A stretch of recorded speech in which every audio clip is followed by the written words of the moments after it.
بنی اسرائیل کے ایک بدکار اور سیاہ کار کا واقعہ تاریخ کے صفحات پر موجود ہے۔ جب اس کا انتقال ہوا تو لوگوں نے اسے بدکار اور گناہ گار ہونے کے ناطے بستی سے باہر اس کی نعش کو گندگی میں پھینک دیا۔ حضرت موسیٰ علیہ السلام کو اللہ نے بذریعہ وحی حکم دیا کہ اسے پاک صاف کر کے اعزاز و اکرام سے دفن کیا جائے۔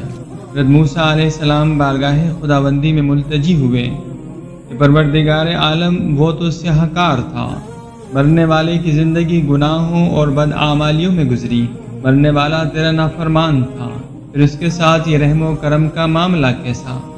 مولا کریم نے فرمایا، موسیٰ بے شک مرنے والا بدکار تھا، اس کا نامہ اعمال نیکیوں سے خالی تھا، بے شک وہ بخشش کے لائق نہ تھا، بے شک وہ میرے رحم و کرم کا مستحق نہ تھا، بے شک وہ اس اکرام کے قابل نہ تھا، لیکن اس کے ایک عمل نے مجھے فیصلہ بدلنے پر مجبور کر دیا۔